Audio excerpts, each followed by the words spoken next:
Según la palabra de Dios, son considerados inmundos y pecaminosos. Esta no es solo una cuestión de dieta o salud, sino una advertencia espiritual.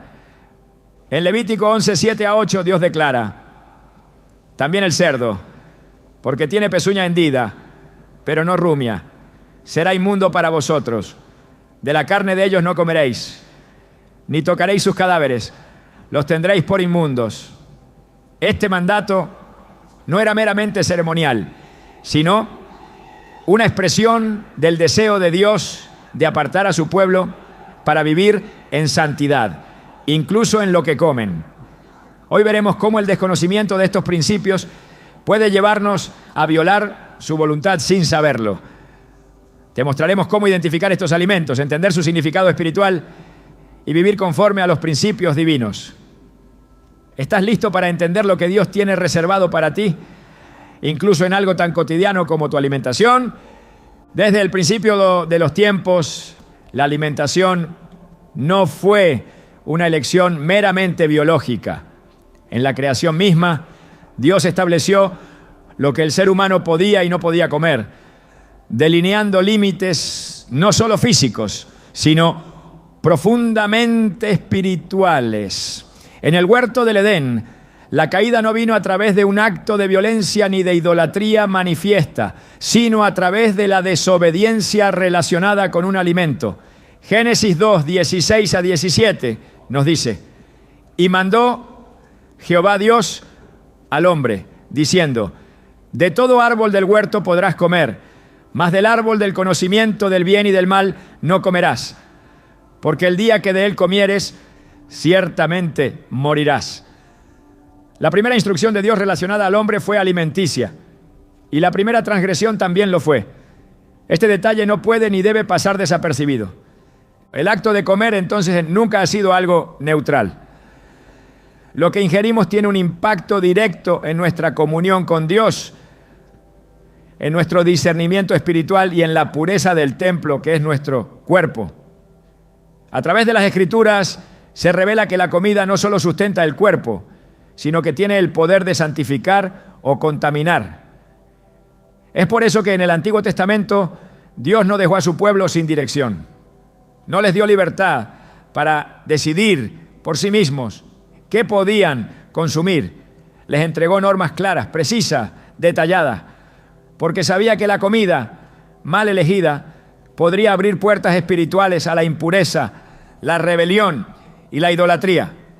En Levítico 11 encontramos una lista precisa de animales considerados puros e inmundos. Este capítulo, a menudo ignorado o relativizado por muchos creyentes hoy, es una radiografía del corazón de Dios. Un Dios que no solo desea nuestra obediencia, sino nuestra santidad integral. No es un asunto de legalismo, sino de identidad. Porque quienes son llamados a ser pueblo santo deben vivir conforme a principios santos. Dios no separó lo inmundo de lo puro por capricho. Lo hizo porque la contaminación no es solo externa, afecta lo profundo del ser, ensucia el alma y embota la sensibilidad espiritual. El alimento inmundo, según la Biblia, no es una superstición hebrea ni una costumbre cultural anticuada. Es un símbolo profundo de lo que no debe entrar en el templo de Dios. 1 Corintios 3, 16-17 lo afirma con fuerza. ¿No sabéis que sois templo de Dios y que el Espíritu de Dios mora en vosotros? Si alguno destruye el templo de Dios, Dios le destruirá a él. Porque el templo de Dios, el cual sois vosotros, santo es. Si somos templo, ¿qué clase de sustancia permitimos entrar en él? Hemos sido negligentes al no examinar qué alimentos Dios llamó inmundos y qué implicaciones trae su consumo. Muchos cristianos, sinceros y devotos, están siendo contaminados sin saberlo. No por mala intención, sino por ignorancia. Pero la ignorancia no exime de las consecuencias espirituales.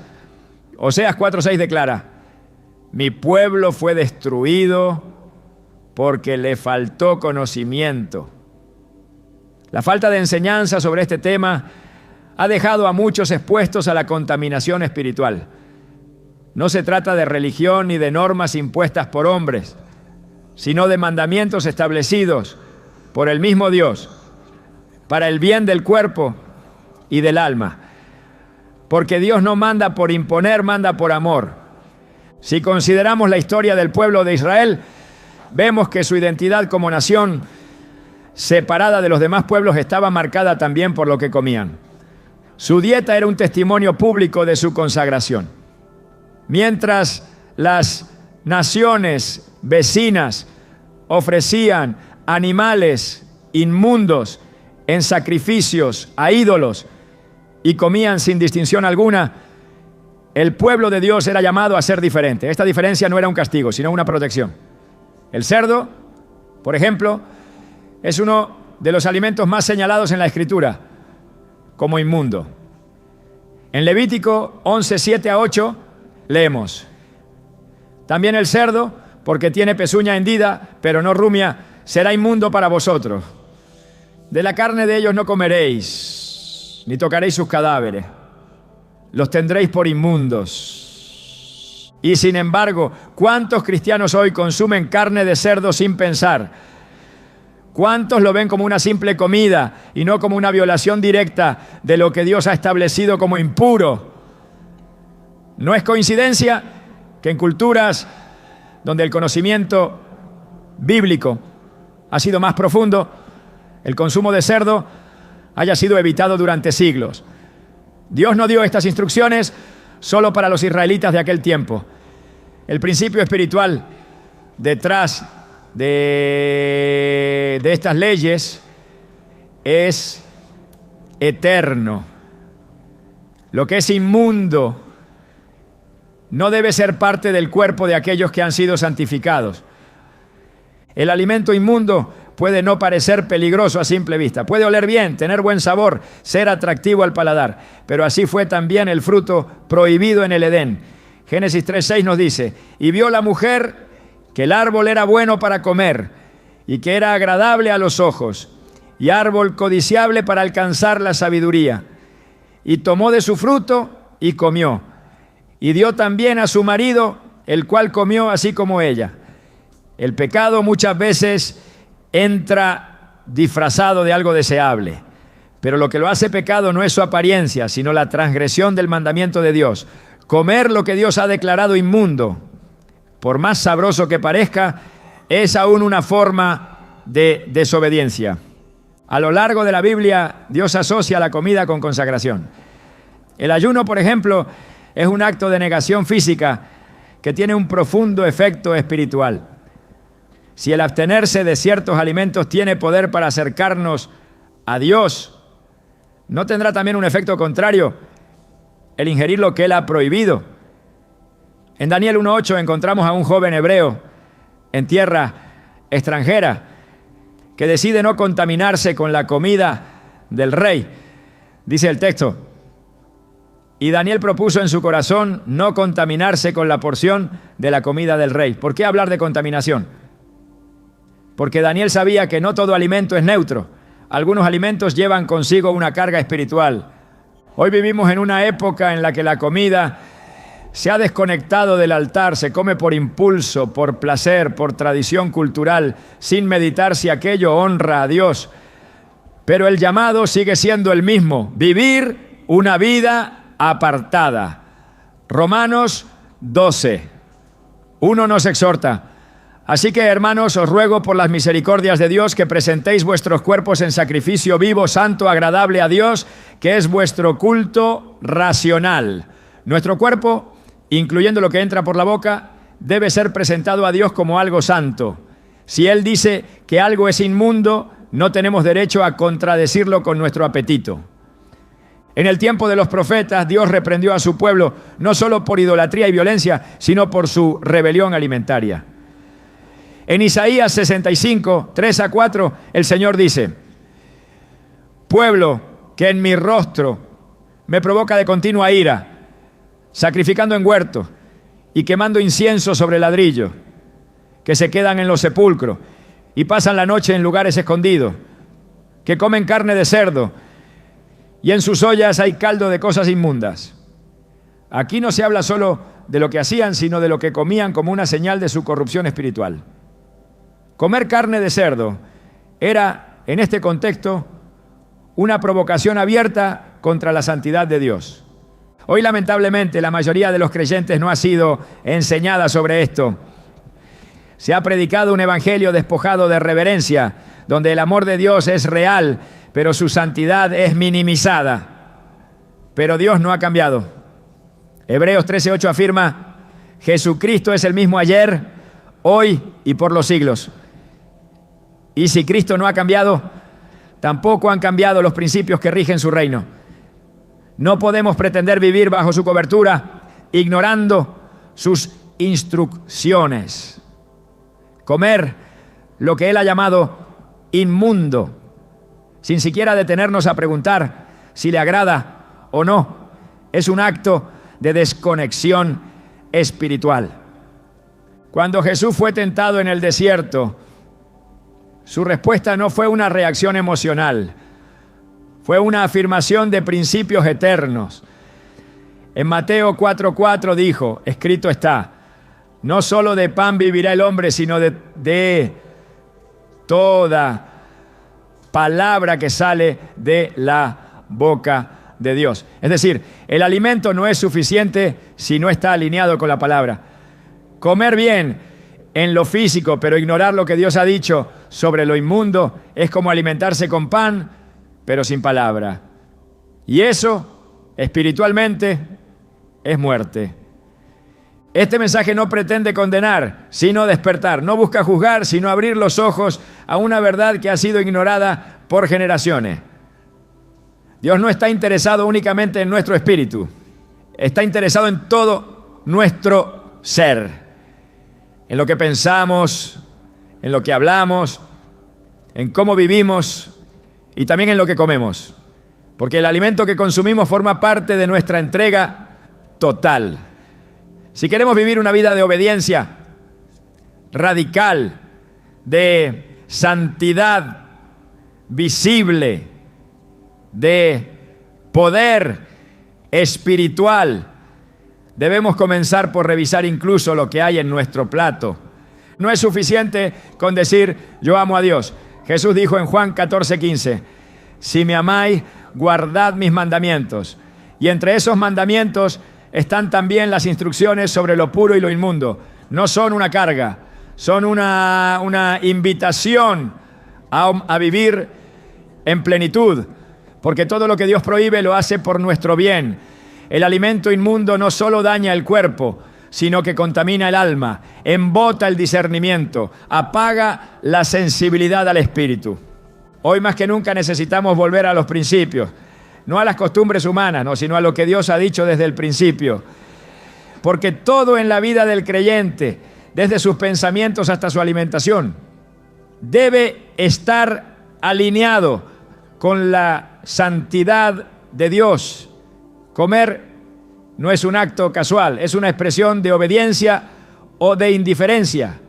Y cada bocado puede ser una afirmación de nuestro compromiso con el reino o una concesión silenciosa al mundo. Tal vez nunca te enseñaron esto, tal vez creciste pensando que todo lo que se come con gratitud es automáticamente santo. Pero la gratitud no transforma lo que Dios ya declaró inmundo. 1 Timoteo 4:5 dice, porque por la palabra de Dios y por la oración es santificado. Es la palabra la que santifica, no nuestra opinión ni nuestra cultura. Si la palabra declara inmundo a cierto alimento, ninguna oración puede hacerlo puro. Es tiempo de despertar, de mirar nuestra alimentación con ojos espirituales, de preguntarnos con sinceridad, ¿estoy honrando a Dios con lo que como? ¿Estoy presentando mi cuerpo como templo santo o lo estoy contaminando sin darme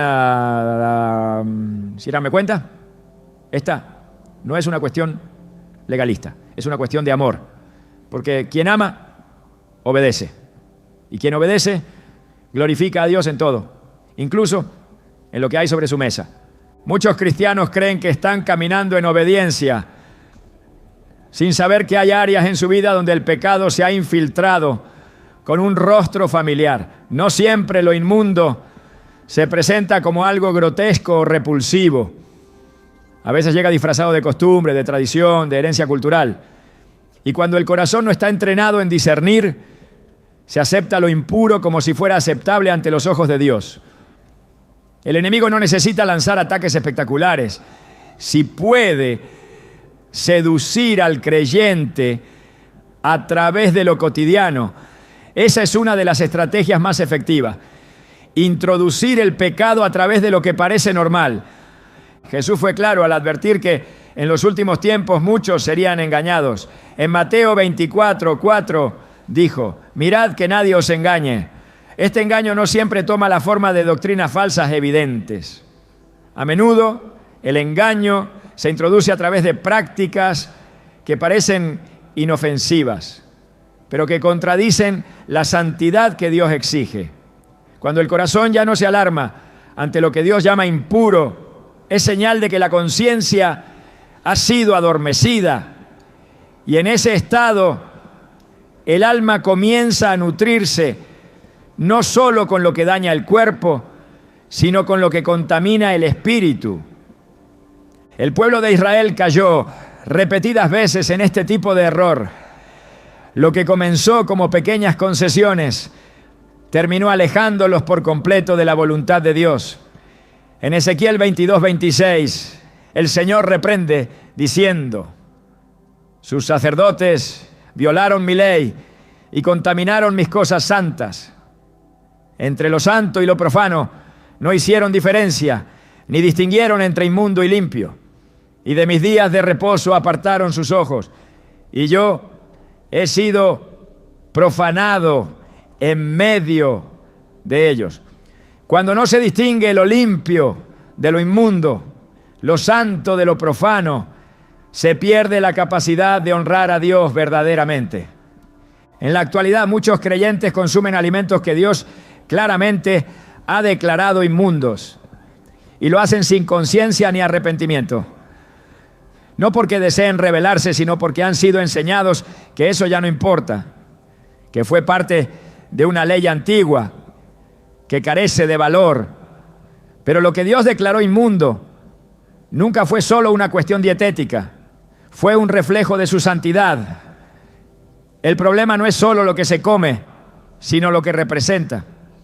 Comer lo inmundo es declarar con los actos que la instrucción de Dios ha quedado sin efecto. Es vivir como si su palabra pudiera ser corregida por la cultura o por el apetito humano. El cerdo, por ejemplo, es una de las carnes más comunes en la dieta moderna. Se le considera un alimento tradicional en muchas familias y culturas. Pero Levítico 11:7-8 es explícito. También el cerdo, porque tiene pezuña hendida, pero no rumia, será inmundo para vosotros. De la carne de ellos no comeréis, ni tocaréis sus cadáveres, los tendréis por inmundos. No hay ambigüedad en este mandamiento. Sin embargo, ha sido ignorado por generaciones, no porque Dios haya cambiado su criterio, sino porque el pueblo ha dejado de escudriñar lo que está escrito. La normalización del pecado es uno de los mayores peligros para el alma. Lo que una generación tolera, la siguiente lo celebra. Lo que ayer fue impensable, hoy es parte de la rutina diaria. Pero la santidad no se adapta al tiempo. Dios es eterno y su carácter no está sujeto a evolución cultural. Malaquías 3:6 afirma con contundencia: porque yo, Jehová, no cambio. Si Él declaró inmundo algo en el pasado, su santidad no permite que hoy sea considerado puro simplemente porque el entorno lo ha aceptado. El problema radica en que muchas enseñanzas modernas han debilitado la conciencia del creyente, haciéndole pensar que todo es lícito, que lo importante es el corazón y no las acciones. Pero la Escritura enseña lo contrario. 1 Pedro 1:15-16 dice: sino como aquel que os llamó es santo, sed también vosotros santos en toda vuestra manera de vivir, porque escrito está, sed santos, porque yo soy santo. No dice en lo espiritual solamente, sino en toda la manera de vivir. Y eso incluye lo que se come, porque lo que entra por la boca no solo alimenta el cuerpo, sino que define si se está obedeciendo o desobedeciendo la voz de Dios. El engaño del alimento inmundo radica en su apariencia de inocencia. No genera escándalo, no produce culpa, no despierta alarma. Pero en el ámbito espiritual representa una concesión que va acumulando dureza en el corazón. En Tito 1:15, el apóstol Pablo escribe: todas las cosas son puras para los puros, mas para los corrompidos e incrédulos nada les es puro, pues hasta su mente y su conciencia están corrompidas. Este pasaje ha sido malinterpretado por quienes desean justificar el consumo de cualquier cosa. Pero el contexto no habla de alimentos, sino de pureza interior que se refleja en la obediencia. El puro no es el que todo lo consume, sino el que todo lo filtra por la palabra de Dios. La conciencia corrompida no siempre se manifiesta con maldad evidente. A veces se expresa en una vida religiosa que ha dejado de examinar las Escrituras, en una espiritualidad cómoda que selecciona qué mandamientos obedecer y cuáles ignorar. Pero Dios no ha dado opción a esa selectividad. Santiago 2:10 nos recuerda: porque cualquiera que guardare toda la ley, pero ofendiere en un punto, se hace culpable de todos. No podemos vivir con obediencia parcial, ni decidir que ciertos temas ya no aplican porque son incómodos o poco populares. Lo que ha sido declarado inmundo por Dios no se convierte en puro por consenso humano. No hay versículo alguno donde Dios haya declarado que la carne de cerdo, el marisco o los animales carroñeros hayan sido limpiados por su palabra para el consumo de su pueblo. Lo que muchos citan para justificarlo proviene de interpretaciones distorsionadas de visiones como la de Pedro en Hechos 10. Pero esa visión no tenía como propósito validar alimentos prohibidos, sino mostrar que Dios también llamaba a los gentiles a la salvación. Así lo deja claro el mismo Pedro en Hechos 10:28. Vosotros sabéis cuán abominable es para un varón judío juntarse o acercarse a un extranjero. Pero a mí me ha mostrado Dios que a ningún hombre llame común o inmundo. El tema era la inclusión de personas, no la habilitación de animales inmundos. Atribuirle a esa visión un permiso para comer lo que Dios ha llamado inmundo es torcer la interpretación bíblica. Es utilizar la Escritura para anular lo que claramente ha sido establecido. Y esa práctica no es nueva. Ya en los tiempos de Jesús, los fariseos anulaban la palabra de Dios con tradiciones humanas. Marcos 7:13 dice: invalidando la palabra de Dios con vuestra tradición que habéis transmitido. Y muchas cosas hacéis semejantes a estas. Cambiar el significado de un mandamiento para acomodarlo a una costumbre es uno de los mayores actos de irreverencia espiritual. Dios no requiere sacrificios complejos ni rituales difíciles, pero sí demanda obediencia, y esa obediencia se expresa también en los detalles. Lucas 16:10 enseña: el que es fiel en lo muy poco, también en lo más es fiel. Obedecer en lo pequeño es señal de fidelidad en lo grande. Muchos anhelan revelaciones, visiones y unción, pero desobedecen en lo básico. ¿Cómo podrá Dios confiarles lo eterno si no honran sus mandamientos más simples? La pureza no se manifiesta en palabras, sino en actos. Y cuando el acto de comer lo inmundo se repite con indiferencia, revela un corazón que ya no escucha. Isaías 66:17 da una advertencia seria. Los que se santifican y los que se purifican en los huertos, unos tras otros, los que comen carne de cerdo y abominación y ratón, juntamente serán talados, dice Jehová. Este juicio no se dirige a los paganos, sino a quienes se creen consagrados mientras ignoran lo que Dios ha prohibido. Comer carne inmunda en ese contexto era una afrenta directa al Dios Santo. No es cuestión de legalismo ni de salvación por obra, es cuestión de honra. Quien honra a Dios lo hace con todo su ser, con su lengua, con su mirada, con su conducta y también con lo que lleva a su mesa. Romanos 14:12 nos recuerda que cada uno de nosotros dará a Dios cuenta de sí, no de lo que creíamos culturalmente aceptable, sino de lo que estaba escrito y no quisimos obedecer. No podemos alegar ignorancia cuando tenemos la Escritura disponible. El pueblo no peca porque no tenga acceso a la verdad, sino porque ha dejado de buscarla. El enemigo ha logrado que el pecado se oculte detrás de la normalidad. Ha hecho que lo inmundo se sirva en platos decorados, acompañado de oración superficial y se disfrace de comunión, pero Dios no puede ser burlado.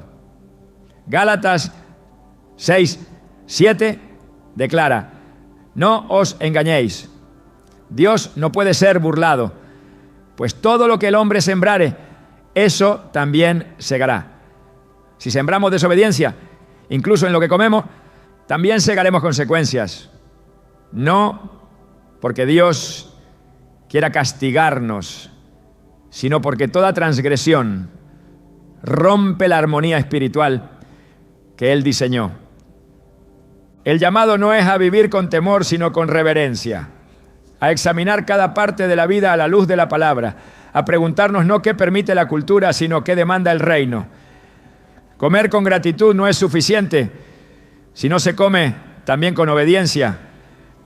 No todo lo que está en venta está aprobado por Dios. No todo lo que es popular es santo. No todo lo que es sabroso es puro. Y es en ese filtro donde se prueba el corazón.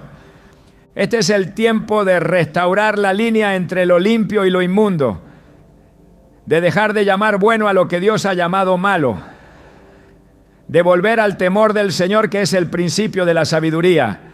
La comida no es trivial. En la palabra ha sido instrumento de pacto, de juicio, de señal profética, y lo sigue siendo hoy. Lo que hay sobre la mesa puede testificar de un corazón que obedece o de uno que se ha acomodado al mundo. Que la próxima vez que vayas a comer no solo des gracias, no, sino que también te preguntes: ¿esto honra a Dios? ¿Esto fue aprobado por su boca antes de llegar a la mía? Porque el verdadero culto al Señor no está solo en lo que decimos, sino en lo que practicamos. Y la santidad, aunque hoy sea impopular, sigue siendo el sello de los que han sido apartados. La pureza alimentaria no es una sombra del pasado, es un reflejo presente de quienes caminan en la luz. Y quien vive en la luz no puede seguir alimentándose de lo que Dios ya ha rechazado. Desde el comienzo de su relación con el hombre, Dios no dejó espacio para la ambigüedad en cuanto a lo que considera santo y lo que considera inmundo. No fueron los hombres quienes definieron esas categorías. Fue Dios mismo quien, con precisión y firmeza, separó una cosa de la otra. Y al hacerlo, dejó establecido un principio espiritual que trasciende épocas y culturas. Levítico 11. No es un capítulo más dentro del Antiguo Testamento. Es un retrato del carácter santo de Dios. Una manifestación de su deseo de que su pueblo refleje en su forma de vivir, en su manera de comportarse y hasta en su alimentación. La diferencia radical entre lo profano y lo consagrado. El capítulo inicia con una instrucción dirigida directamente a Moisés y a Aarón, no como una sugerencia cultural, sino como una ley santa. Dios les dice: hablad a los hijos de Israel y decidles: Estos son los animales que comeréis de entre todos los animales que hay sobre la tierra. Levítico 11:2. Lo que sigue no es una lista aleatoria, es un diseño divino que distingue lo que Dios permite de lo que Él rechaza. Cada animal limpio tiene una razón de ser y cada animal inmundo tiene un significado espiritual que no debe ser ignorado. O sea, cuando se ignora Levítico 11 bajo la premisa de que es una ley caduca, se comete un error de interpretación que desconecta al creyente del fundamento de la santidad práctica, porque en ese capítulo no solo se regula la dieta del pueblo, se manifiesta una idea más profunda, que el pueblo de Dios debe ser distinto en todo. La instrucción final de este capítulo lo resume: porque yo soy Jehová vuestro Dios, vosotros por tanto os santificaréis y seréis santos, porque yo soy santo. Levítico 11:44. Aquí Dios no está hablando de una santidad abstracta, está hablando de una consagración concreta que se expresa incluso en lo que se come. Los animales limpios, según esta ley, no son una selección arbitraria. Representan principios espirituales de separación, obediencia, discernimiento. Animales que rumian, que digieren con lentitud, que no se alimentan de carroña, que tienen patrones de vida ordenados. Por el contrario, los inmundos rompen esos patrones. Animales que no rumian, que comen de todo, que viven en ambientes impuros, que representan desorden, contaminación y muerte. Dios no eligió estos animales por casualidad. Cada uno comunica un mensaje espiritual. El cerdo, señalado como inmundo, no fue solo prohibido por su biología, sino por lo que simboliza: la mezcla entre lo externo aceptable y lo interno impuro. El cerdo tiene pezuñas hendidas como los animales limpios, pero no rumia. Esta contradicción en su fisiología es una metáfora poderosa. Representa lo que parece puro por fuera, pero no lo es por dentro. Jesús denunció este mismo patrón en los fariseos cuando dijo: porque por fuera os mostráis justos a los hombres, pero por dentro estáis llenos de hipocresía e iniquidad. Mateo 23:28. Dios aborrece la apariencia de santidad sin transformación interior. El cerdo, como figura profética, denuncia la religión superficial, la obediencia incompleta, la mezcla peligrosa entre lo santo y lo profano. Muchos creyentes, sin saberlo, han trivializado este mensaje. Han hecho de la comida una cuestión cultural, una elección libre, sin considerar que el Dios que habita en santidad sigue pidiendo separación y obediencia. No hay en Levítico 11 ninguna indicación de que estas instrucciones sean temporales o limitadas a un contexto étnico. Al contrario, la razón que se da es teológica, no cultural. Seréis santos, porque yo soy santo. La santidad no cambia con el tiempo, la santidad es parte de la esencia eterna de Dios. Y si Él sigue siendo el mismo, sus llamados a la pureza siguen siendo relevantes. Isaías, siglos después de que estas leyes fueron dadas, profetizó con dureza contra aquellos que vivían como si Dios no viera. Y entre las prácticas que denunció se encuentra la alimentación impura. En Isaías 65:4 dice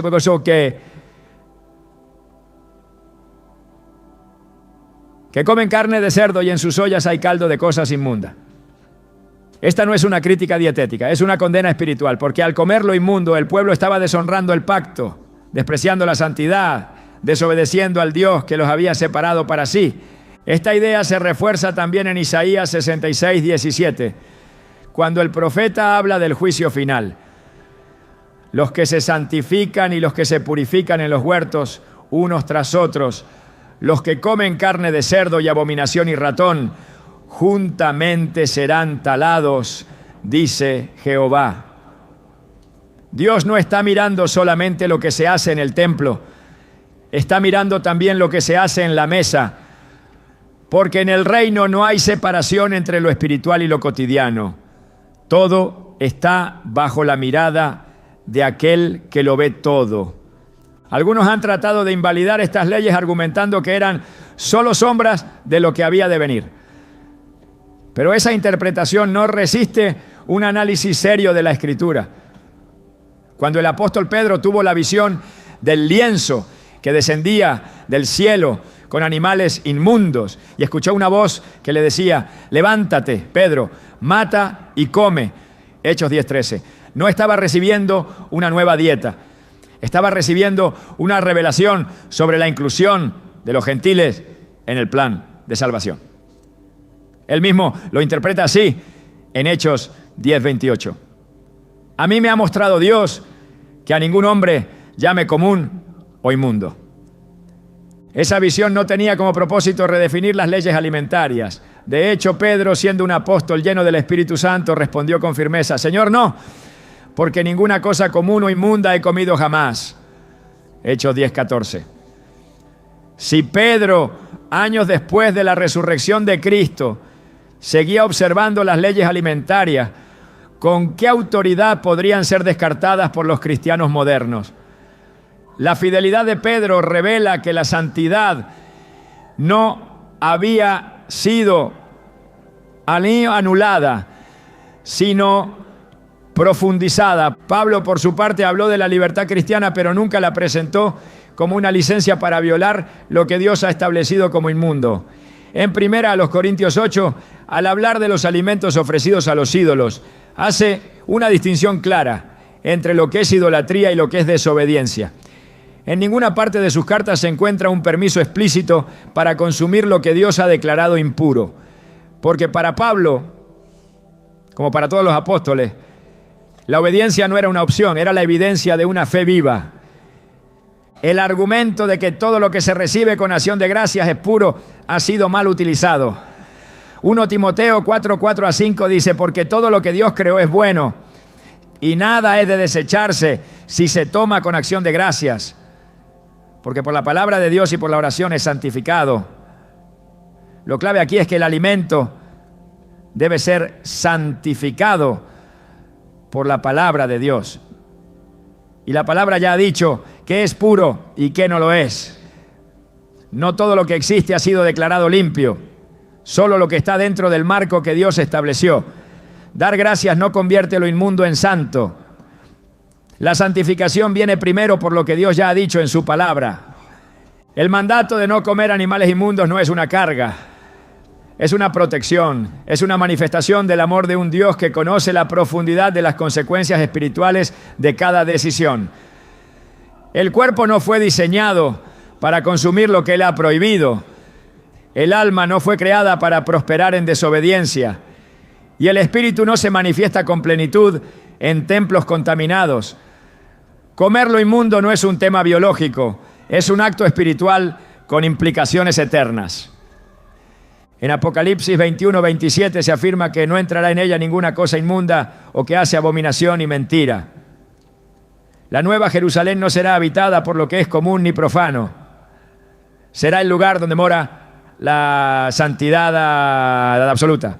Y si ese es el destino de los redimidos, la vida en la tierra debe ser un ensayo de esa eternidad. No se puede vivir como el mundo y pretender entrar al reino sin transformación.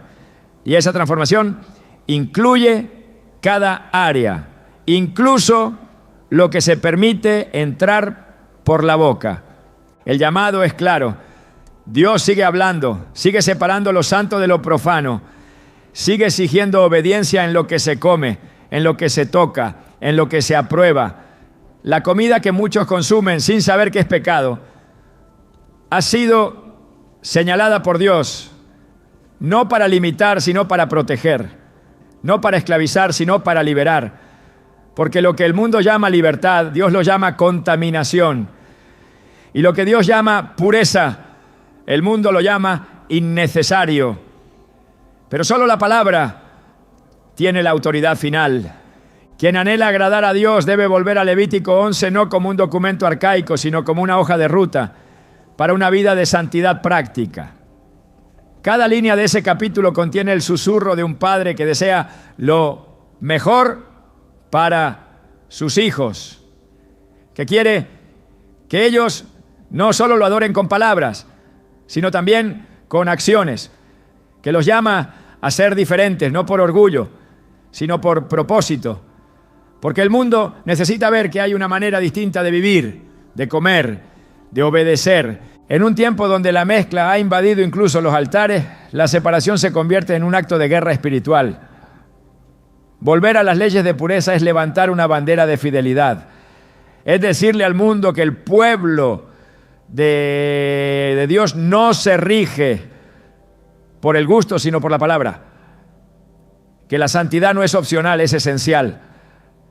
Que lo inmundo, aunque sea común, nunca será aceptable ante los ojos de aquel que es fuego consumidor. La vida cristiana no es una suma de emociones.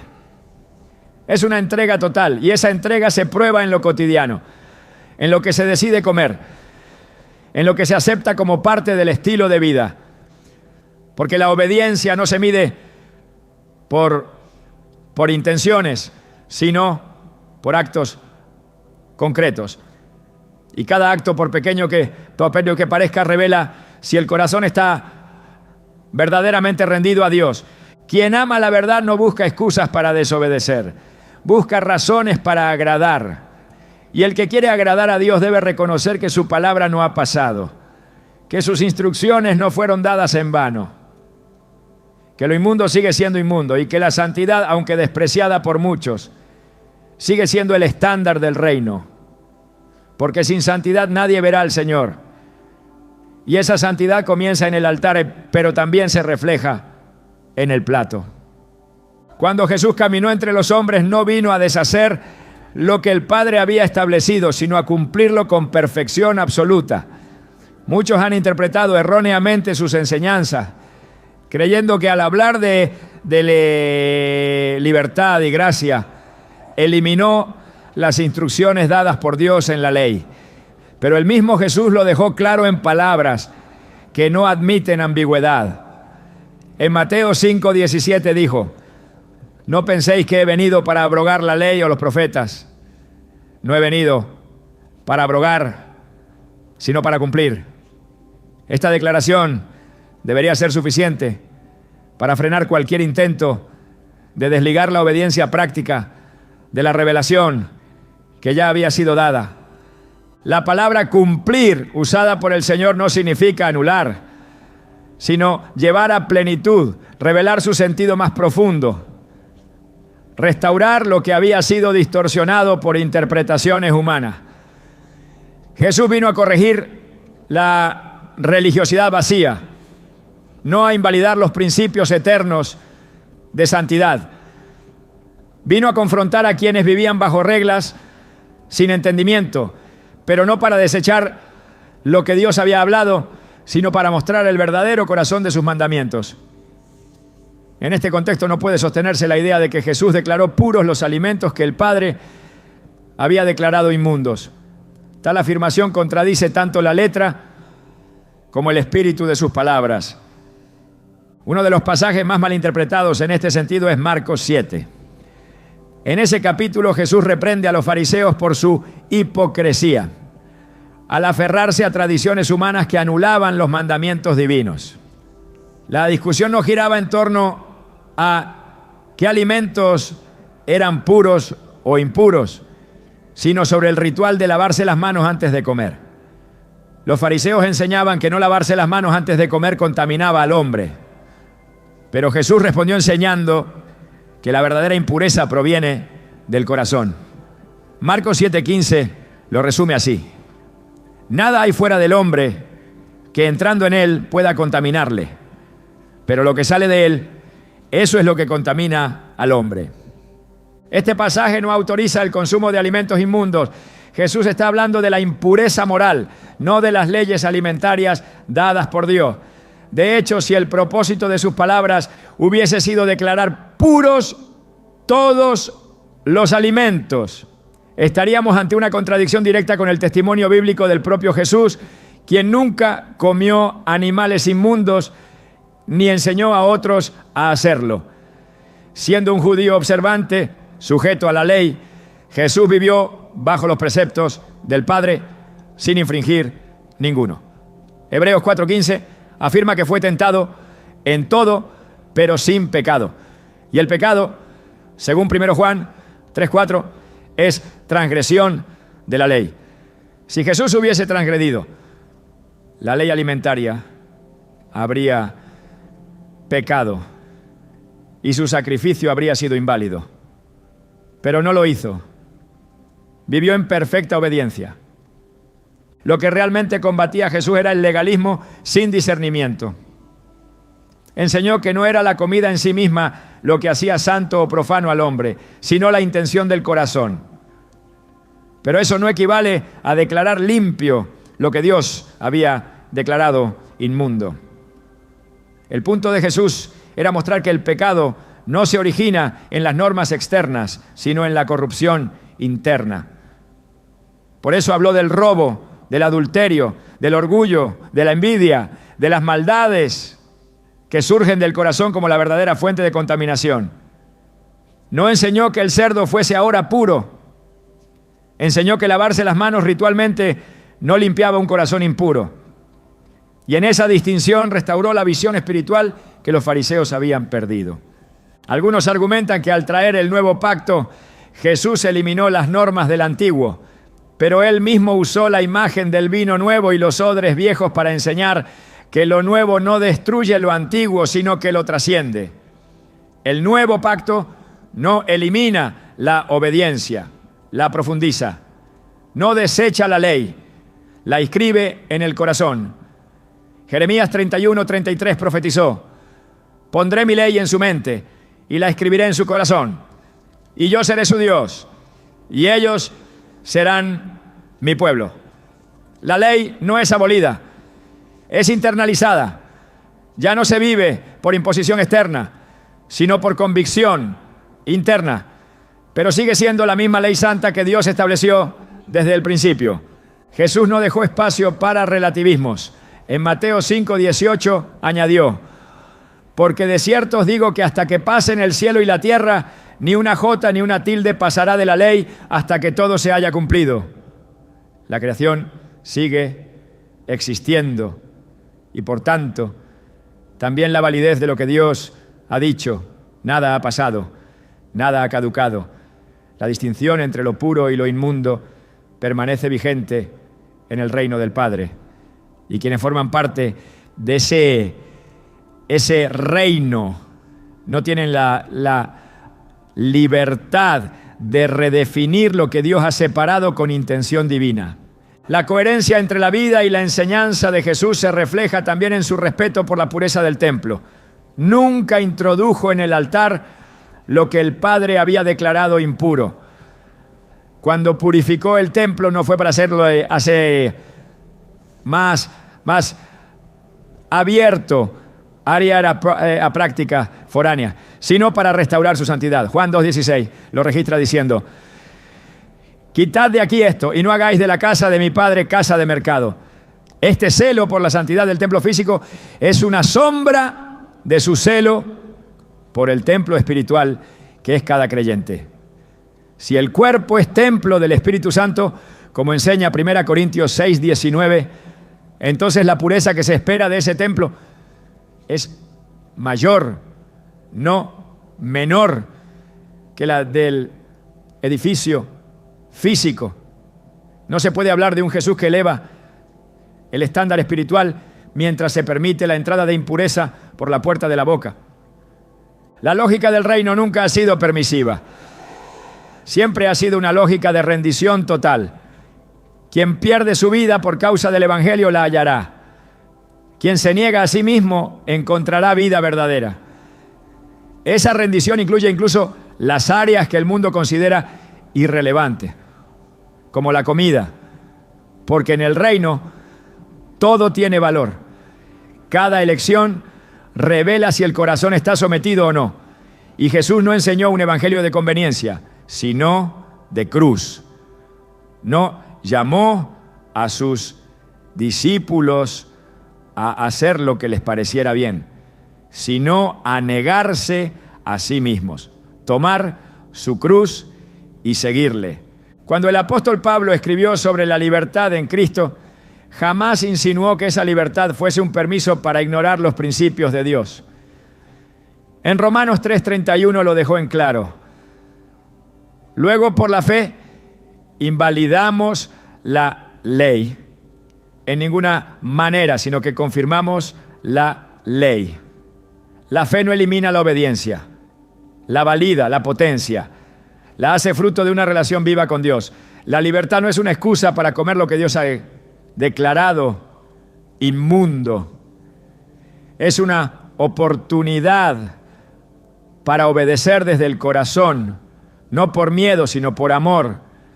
Si Jesús hubiese declarado puros todos los alimentos, ¿por qué Pedro, años después de la resurrección, se negó 3 veces a comer animales inmundos en la visión del lienzo? ¿Por qué dijo, Señor, no? Porque ninguna cosa común o inmunda he comido jamás. Hechos 10:14. Y más aún, ¿por qué el Espíritu Santo no lo reprendió por eso, sino que le dio una interpretación completamente distinta de la visión? El texto no dice que los animales fueron limpiados. Dice que Dios quería mostrar que ningún ser humano debía ser considerado inmundo. La enseñanza era sobre personas, no sobre comida.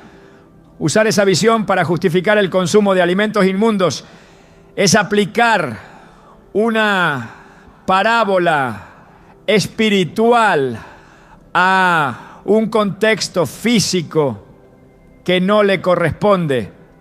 El ministerio de Jesús fue una proclamación del reino de Dios. Y ese reino no es confusión, es luz, es orden, es verdad. Jesús nunca contradijo al Padre, nunca enseñó algo opuesto a lo ya revelado. Su enseñanza fue una continuidad elevada, un cumplimiento glorioso, pero jamás una negación. Si el Padre llamó inmundo a cierto alimento, el Hijo no lo llamó santo. Y si el Hijo no lo hizo, nadie tiene autoridad para hacerlo. En Apocalipsis 21 y 22, donde se describe la plenitud del reino en la eternidad, se habla de una ciudad pura, sin mancha, sin contaminación. Y se afirma que allí no entrará nada impuro. No hay indicios de que las leyes de santidad hayan sido anuladas. Todo lo contrario. Lo que allí se describe es una realidad donde la santidad es absoluta, donde la obediencia es total, donde el orden de Dios es restaurado completamente. Esa es la meta. Ese es el modelo. Vivir ahora como ciudadanos de ese reino implica alinear cada parte de la vida con los principios eternos del Dios que no cambia. Jesús no vino a relajar los estándares, sino a intensificarlos. Dijo que no basta con no matar, sino que no se debe odiar, que no basta con no adulterar, sino que ni siquiera se debe codiciar. Y se dirá entonces que en cuanto a la alimentación, Jesús fue menos exigente que la ley. Se dirá que vino a permitir lo que el Padre llamó abominación. Esa lógica contradice todo el mensaje del Evangelio. El que vino a dar cumplimiento a la ley no vino a dar licencia para violarla. Vino a revelar su profundidad, su belleza, su poder transformador.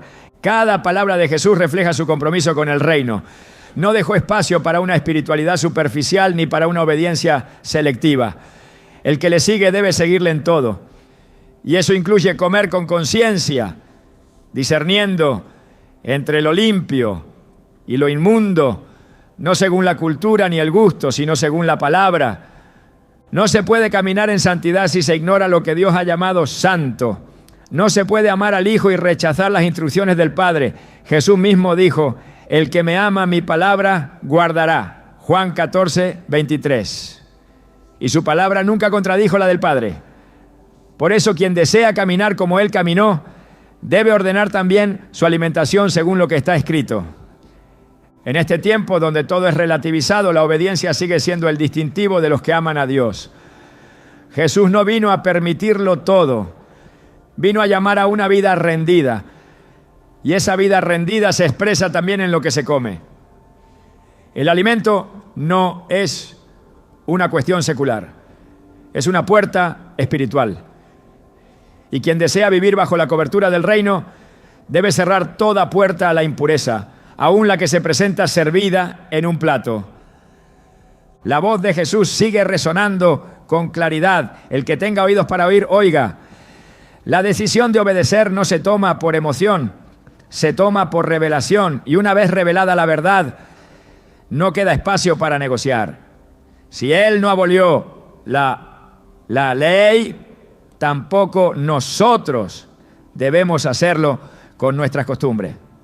Lo que Dios ha dicho permanece y su palabra no pasará.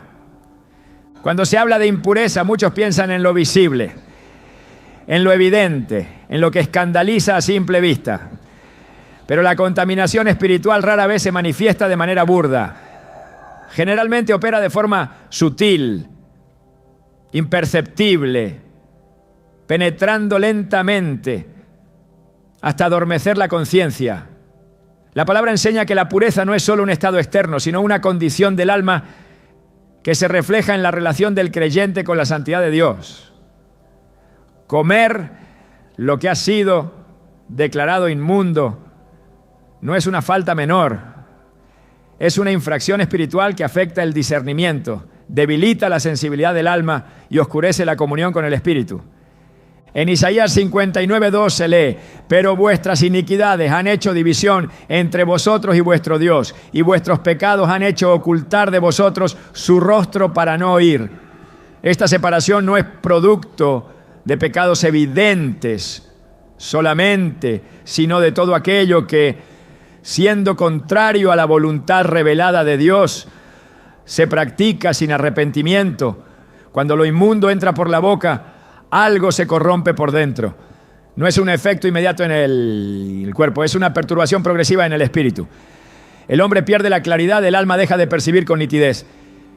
Y lo que antes era evidente se vuelve confuso. Así actúa el pecado. Entorpece la vista, endurece el corazón y silencia la conciencia. En 2 Corintios 7:1 el apóstol Pablo exhorta: así que, amados, puesto que tenemos tales promesas, limpiémonos de toda contaminación de carne y de espíritu, perfeccionando la santidad en el temor de Dios. La contaminación espiritual no es solo una cuestión de pensamientos o intenciones.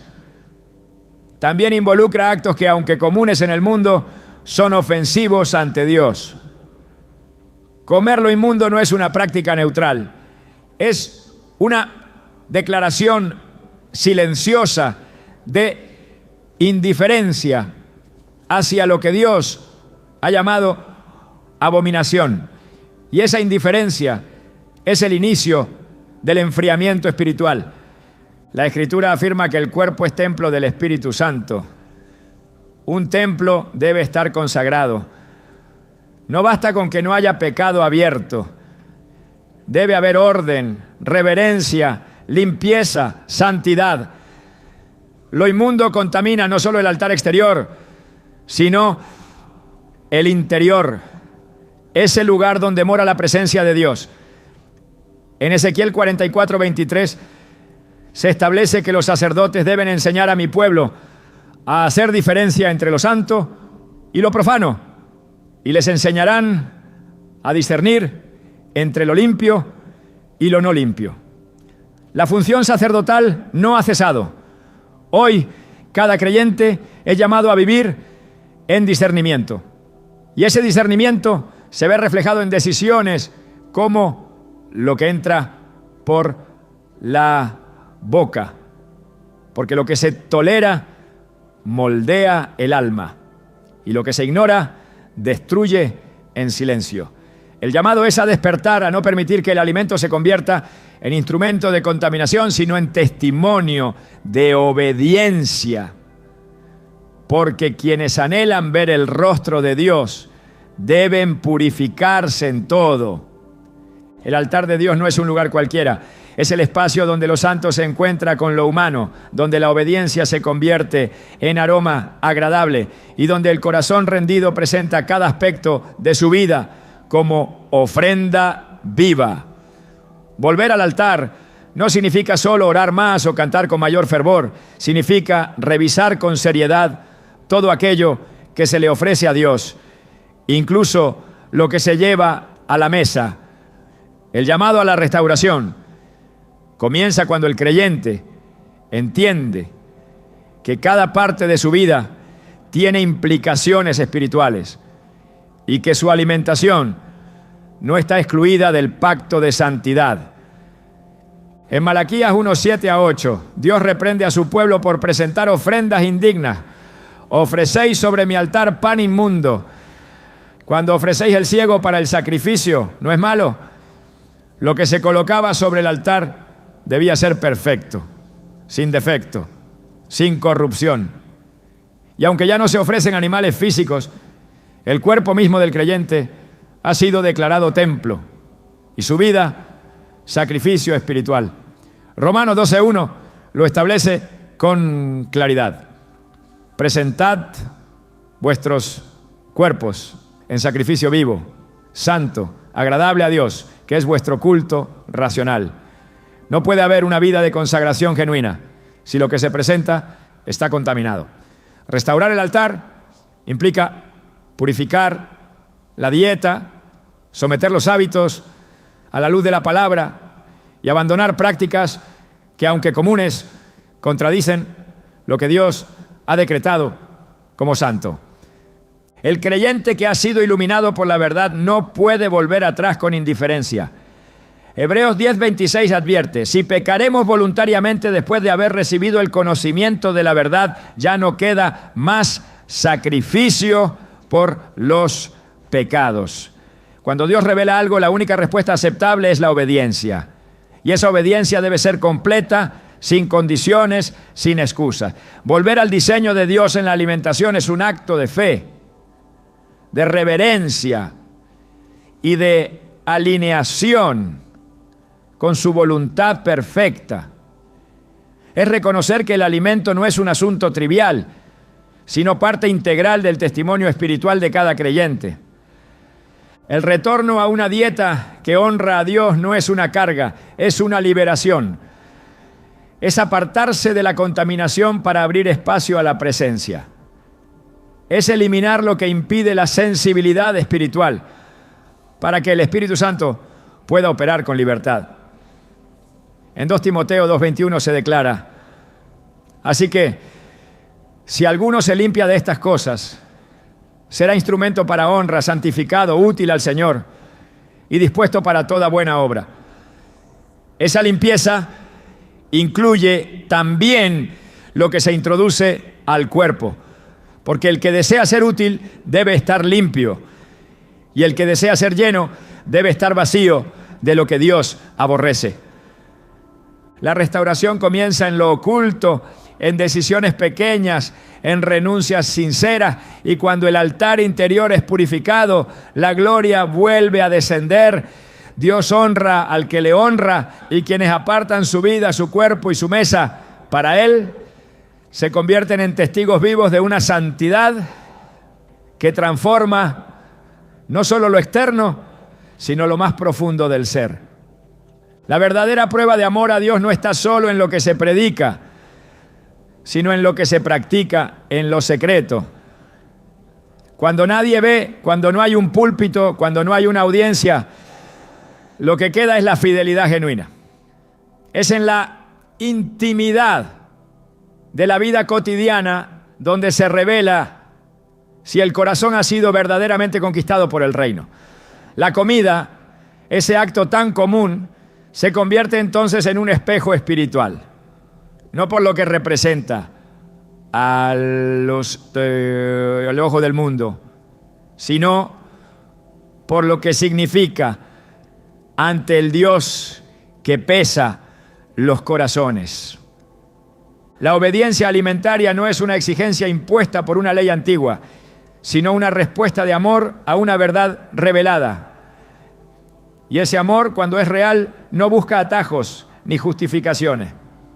Busca alinearse, rendirse, obedecer sin reservas, porque el que ha conocido la gloria de Dios no necesita incentivos para consagrarse. Sabe que el mayor privilegio no es comer lo que se desea, sino agradar al que lo llamó. La libertad auténtica no consiste en tener permiso para todo, sino en tener la voluntad transformada para elegir lo que es santo. Dios no está buscando cristianos informados, está llamando a hijos obedientes. Y en este tiempo donde todo se relativiza, el que decide vivir conforme a lo eterno se convierte en un faro. Porque la luz no se impone con gritos, sino con coherencia. Cuando un creyente decide honrar a Dios en lo secreto, su vida entera comienza a emitir una señal distinta. Una señal que no necesita explicaciones, porque es evidente en el testimonio diario. No hay mayor mensaje que una vida sometida. Y ahora que conoces esta verdad, no estás llamado a cargarla, sino a caminarla. No basta con saber, es necesario actuar. Y si decides hacerlo, no solo estarás limpiando tu mesa, estarás santificando tu altar. Porque cada decisión de obediencia no queda en el aire, llega al cielo como una ofrenda viva.